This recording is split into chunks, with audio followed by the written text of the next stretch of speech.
6 గ్యారెంటీల మీద ప్రతిరోజు గ్యారెంటీ ఇస్తున్నాం. 6 గ్యారెంటీ ఢిల్లీలో తయారు చేసిన గ్యారెంటీలు అమ్మ. అవి వికారాబాద్లో నువ్వు మీ భర్త ఇంత సంతకం పెట్టిన దానికి గ్యారెంటీ లేదు. ఇక మీ 6 గ్యారెంటీ గురించి నమ్మే ప్రజలు ఏడుందో నమ్మడానికి. కాబట్టి మనం మాట్లాడే ముందు ఏం మాట్లాడుతున్నా ఆలోచన చేసుకొని మాట్లాడండి. మీరేమంటున్నారు?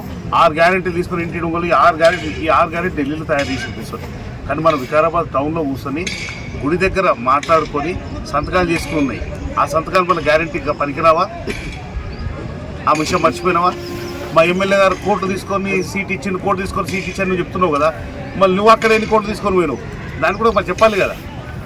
పొద్దులేసి ఇది ఒకటే పని పట్టుకున్నావు, ఎమ్మెల్యే కోర్టు తీసుకుని దళిత బంధు విషయంలో 3 లక్షలు తీసుకొని ఇచ్చిందని చెప్తున్నావు కదా. నువ్వు చూసినావా? ప్రూఫ్ ఉందా? కొన్ని ఎవరికన్నా ఇచ్చి నువ్వు తీసుకొని మా ఎమ్మెల్యే గారికి ఇచ్చినావా? లేదు కదా.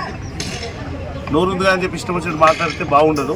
మీరు ఒక మహిళగా మేము గౌరవిస్తున్నాం, అది అంతా నిలబెట్టుకోండి. అంతేగాని ప్రతిసారి వచ్చేసి మేము కోర్టు ఇచ్చేసి తీసుకున్నాం, కోర్టు తీసుకున్నాం అది మేమంతా ఏమనుకుంటాం అంటే ఇక్కడ కోర్టు తీసుకుని అవతల కోర్టుల కమ్ముడు మళ్ళీ ముందు విషయాలు ఇటువంటి మాట్లాడకూడదని ఖచ్చితంగా మళ్ళీ ఒకసారి ఆ టాపిక్ కానీ వస్తే మీరు మహిళని చూడకూడదు, మళ్ళీ మాట్లాడాల్సి వస్తుంది.